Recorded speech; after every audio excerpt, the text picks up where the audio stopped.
ಇನ್ನು ಕಾಶ್ಮೀರದಲ್ಲಿ ಹಿಂದೂಗಳ ನರಮೇಧಕ್ಕೆ ಪ್ರತಿಕಾರದ ಕಿಚ್ಚು. 26 ಹಿಂದೂಗಳ ಹತ್ಯೆಗೆ ಪ್ರತಿಕಾರವನ್ನ ತೆಗೆದುಕೊಳ್ಳುತ್ತಾ ಭಾರತ. ಇವತ್ತೇ ನಿರ್ಧಾರ ಆಗುತ್ತಾ ಭಾರತದಿಂದ ಯುದ್ಧದ ನಿರ್ಧಾರ. ಮೋದಿ ನೇತೃತ್ವದಲ್ಲಿ ಇವತ್ತು 4 ಹೈ ವೋಲ್ಟೇಜ್ ಮೀಟಿಂಗ್ ನಡೀತಾ ಇದೆ. ಬೆಳಗ್ಗೆಯಿಂದಲೂ ಕೂಡ ಸತತವಾಗಿ ಮೀಟಿಂಗ್ಗಳು ನಡೀತಾ ಇದೆ. 4 ಪ್ರಮುಖ ಮೀಟಿಂಗ್ಗಳು. ಭದ್ರತಾ ಸಂಪುಟ ಸಮಿತಿಯ ಸಭೆಯನ್ನ ಪ್ರಧಾನಿ ನರೇಂದ್ರ ಮೋದಿ ಅವರು ನಡೆಸಿದ್ದಾರೆ.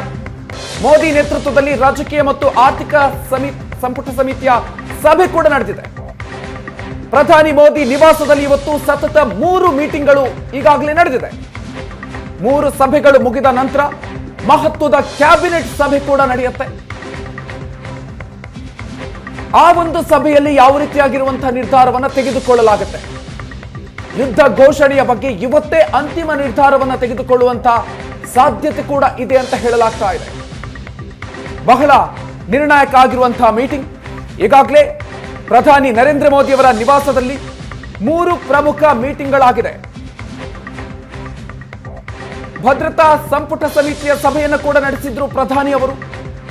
ಅದರ ಜೊತೆಗೆ ರಾಜಕೀಯ ಮತ್ತು ಆರ್ಥಿಕ ಸಂಪುಟ ಸಮಿತಿಯ ಸಭೆ ಕೂಡ ಆಗಿದೆ. ಈ ರೀತಿಯಾಗಿ ಮೀಟಿಂಗ್ಗಳ ಮೇಲೆ ಮೀಟಿಂಗ್ ಆಗಿದೆ. ಪ್ರಧಾನಿ ನರೇಂದ್ರ ಮೋದಿ ಅವರ ನಿವಾಸದಲ್ಲಿ ಬ್ಯಾಕ್ ಟು ಬ್ಯಾಕ್ ಮೀಟಿಂಗ್ ಆಗಿರೋದು. ಯುದ್ಧದ ಘೋಷಣೆಯ ಬಗ್ಗೆ ಕೂಡ ಇವತ್ತೇ ಅಂತಿಮ ನಿರ್ಧಾರವನ್ನು ತೆಗೆದುಕೊಳ್ಳುವಂತಹ ಸಾಧ್ಯತೆ ಇದೆ. ಪ್ರಮುಖವಾಗಿ ಪ್ರಧಾನಿ ನರೇಂದ್ರ ಮೋದಿ ಅವರ ನಿವಾಸದಲ್ಲಿ ಮಹತ್ವದ ಕ್ಯಾಬಿನೆಟ್ ಮೀಟಿಂಗ್ ಇನ್ನೇನು ಆರಂಭ ಆಗುತ್ತೆ.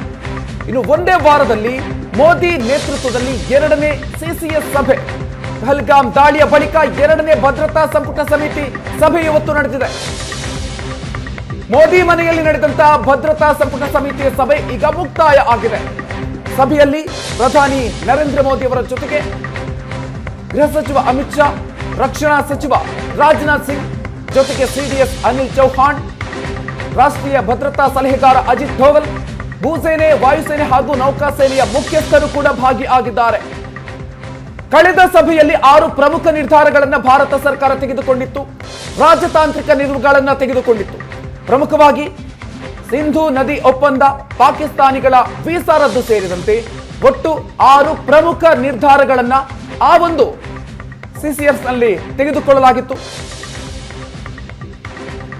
ಇವತ್ತು ಯಾವ ರೀತಿಯಾಗಿರುವಂತಹ ನಿರ್ಧಾರವನ್ನ ತೆಗೆದುಕೊಳ್ಳಲಾಗಿದೆ ಸಾಕಷ್ಟು ಕುತೂಹಲವನ್ನ ಮೂಡಿಸ್ತಾ ಇದೆ. ಪ್ರಧಾನಿ ನರೇಂದ್ರ ಮೋದಿ ಅವರ ನೇತೃತ್ವದಲ್ಲಿ ಸಭೆಯ ಮೇಲೆ ಸಭೆ ಇವತ್ತು ನಡೆದಿದೆ. ನಿನ್ನೆ ಕೂಡ ಅಷ್ಟೇ ದೆಹಲಿ ಬಹಳಷ್ಟು ಚಟುವಟಿಕೆಯಿಂದ ಕೂಡಿತ್ತು. ಇವತ್ತು ಕೂಡ ಪ್ರಧಾನಿ ನರೇಂದ್ರ ಮೋದಿ ಅವರ ಮನೆಯಲ್ಲಿ 3 ಮೀಟಿಂಗ್ಗಳು ಆಗಿದೆ.